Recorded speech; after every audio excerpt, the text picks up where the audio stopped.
আছে দুঃখ, আছে মৃত্যু, বিরহ দহন লাগে, তবু শান্তি, তবু আনন্দ, তবু অনন্ত জাগে। তবু প্রাণ নিত্য ধারা, হাসে সূর্য চন্দ্র তারা, বসন্ত নিকুঞ্জ আসে বিচিত্র রাগে। তরঙ্গ মিলায়ে যায়, তরঙ্গ ওঠে, কুসুম ঝরিয়া পড়ে, কুসুম ফোটে। নমস্কার, ঈশ্বর তত্ত্ব চ্যানেলে আপনাদের সবাইকে স্বাগত। আমি দীপান্বিতা শুরু করছি আজকের এই ভিডিও। আজকের এই ভিডিও থেকে আমরা জানব মানুষের মৃত্যুর শুভক্ষণ কখন। পরমেশ্বর ভগবান শ্রীকৃষ্ণ শ্রীমদ্ গীতায় মানুষের মৃত্যুর শুভক্ষণের কথা বলেছেন অষ্টম অধ্যায়ে। অধ্যায়ের প্রারম্ভে ভক্ত অর্জুন শ্রীকৃষ্ণের নিকট কয়েকটি বিষয়ে জানবার জন্য জিজ্ঞাসা করেছেন। তিনি জানতে চাইলেন ব্রহ্ম কি, অধিযজ্ঞ কি, প্রয়াণকালে তিনি কি প্রকারে তাকে জানতে বা স্মরণ করতে পারবেন। অর্জুনের জিজ্ঞাসার উত্তরে ভগবান শ্রীকৃষ্ণ বললেন, অব্যয় ও অক্ষয় বস্তুই ব্রহ্ম এবং তার স্বভাবই আধ্যাত্ম। ক্ষয়ভাবযুক্ত দেহাদি অভিভূত এবং এই দেহে পরমাত্মা রূপে যে পুরুষ অধিষ্ঠিত আছেন তিনিই অধিদৈব।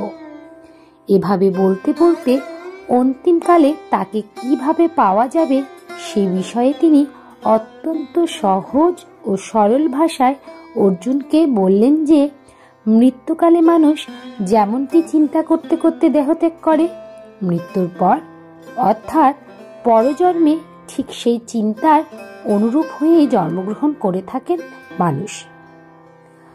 অন্তিমকালে কেউ যদি শ্রীকৃষ্ণের ভাবনা করতে করতে শেষ নিঃশ্বাস ত্যাগ করেন তবে সে পরজন্মে তাকেই প্রাপ্ত হবে।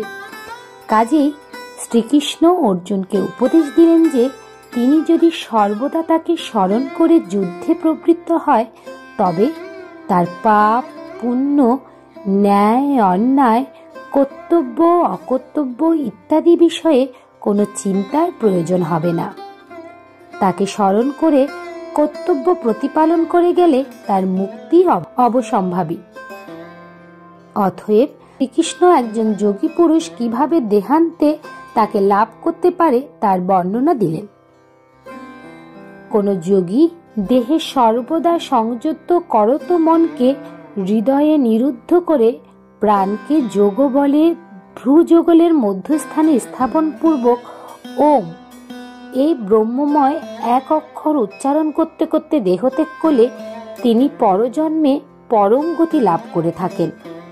শ্রীকৃষ্ণ আরেকটি বিষয় নিশ্চিত করে বলেন যে ভূলোক থেকে ব্রহ্মলোক পর্যন্ত লাভ করেও সাধককে পুণ্যফল ভোগের পর পুনরায় পৃথিবীতে জন্মগ্রহণ করতে হয়, কিন্তু একবার শ্রীকৃষ্ণকে লাভ করা গেলে আর এই পৃথিবীতে জন্মগ্রহণ করতে হয় না। এরপর ভগবান শ্রীকৃষ্ণ বিস্তৃতভাবে বর্ণনা করলেন কোন তিথি ও ক্ষণে মৃত্যুবরণ করলে মানুষের পুনর্জন্ম হয় এবং কখন মৃত্যু হলে মানুষ মোক্ষ লাভ করে থাকে। তিনি জানালেন ধূম, রাত্রি, কৃষ্ণপক্ষ এবং দক্ষিণায়ন এই সময়ে মৃত্যু হলে মানুষের পুনর্জন্ম হয়, কিন্তু অগ্নি, জ্যোতি, দিবা, কাল, শুক্লপক্ষ এবং উত্তরায়ণের কালে প্রাণ ত্যাগ করলে যোগী মোক্ষধাম প্রাপ্ত হয়। জগতের শুক্ল অর্থাৎ প্রকাশময় এবং কৃষ্ণ অর্থাৎ অন্ধকারময় এই দুটি পথ অনাদি বলে প্রসিদ্ধ। একটির দ্বারা মোক্ষ লাভ হয় এবং অপরটির দ্বারা পুনর্জন্ম হয়।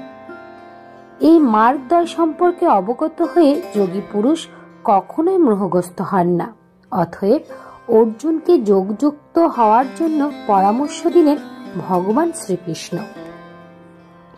প্রসঙ্গত একটি বিষয় এখানে বিশেষভাবে প্রতিধানযোগ্য যে এ অধ্যায়ে শুক্লপক্ষ, কৃষ্ণপক্ষ, উত্তরায়ণ, দক্ষিণায়ন শব্দগুলো ব্যবহার করা হলেও ভক্ত ও জ্ঞানী পাঠকগণকে এ শব্দগুলো শুধু বাহ্যিক অর্থ বিবেচনা করলে সঠিক বিবেচনা করা হবে না।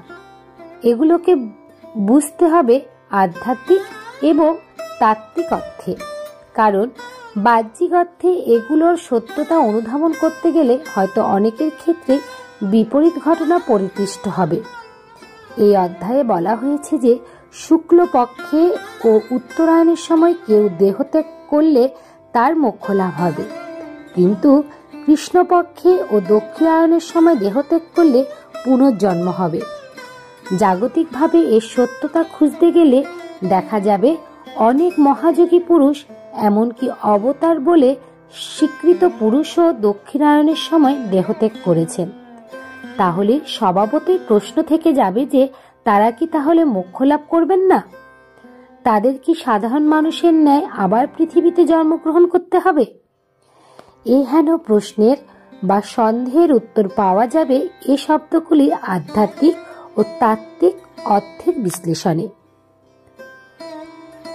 ভূগোল পঠনে জানা যায় যে প্রতি 15 দিন এক পক্ষ।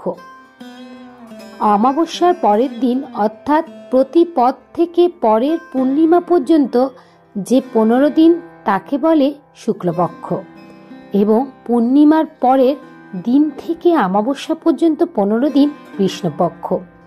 আবার আষাঢ় পূর্ণিমা থেকে পৌষ পূর্ণিমার আগ পর্যন্ত যে 6 মাস থাকে তাকে বলে দক্ষিণায়ন।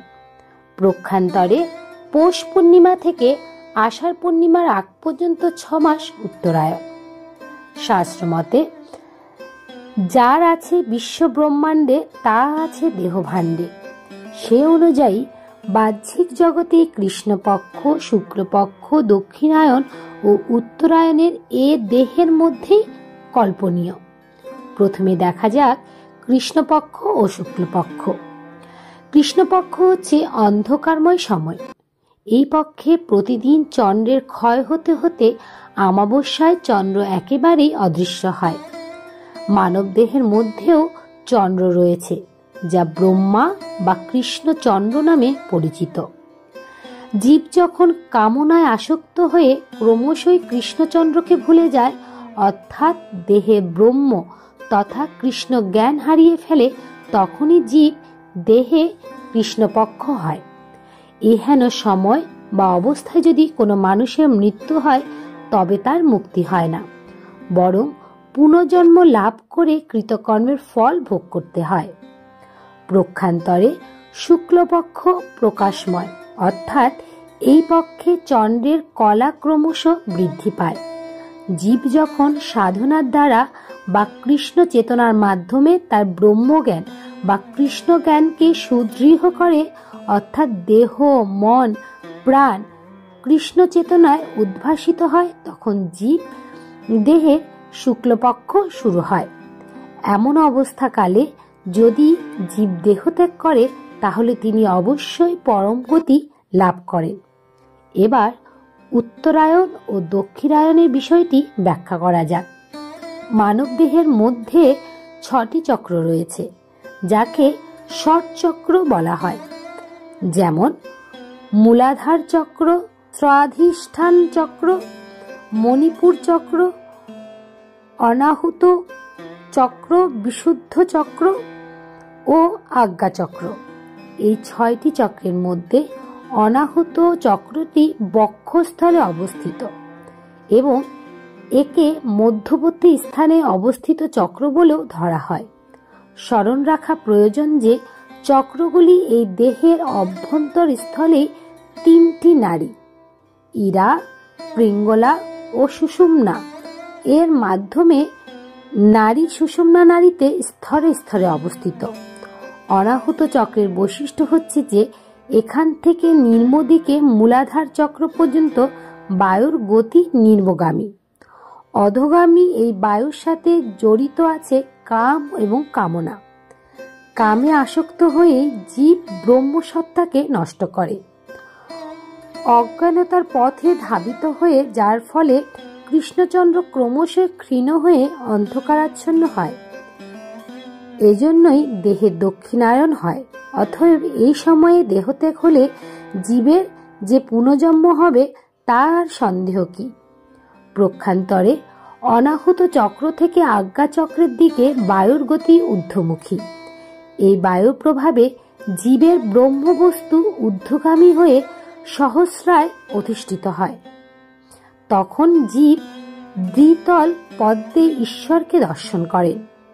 যোগী পুরুষরা যোগ সাধনা বলে রেশক, পূরক ও কুম্ভক সাধনের মাধ্যমে নির্বগামী বায়ুকে ঊর্ধ্বমুখী করার চেষ্টা করেন।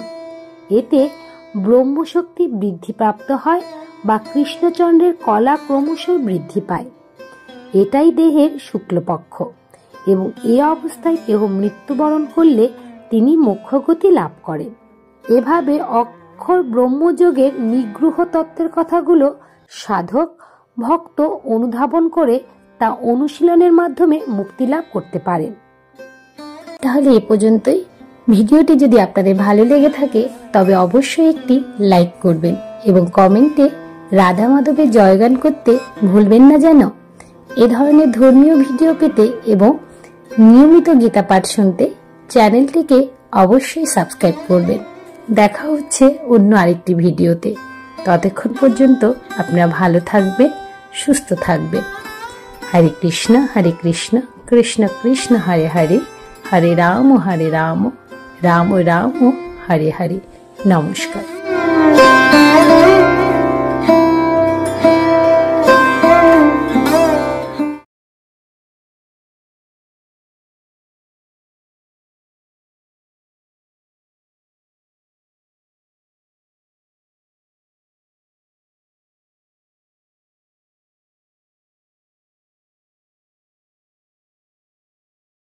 কখনোই পূর্বপুরুষদের ছবি রাখতে নেই। 4 নাম্বার হলো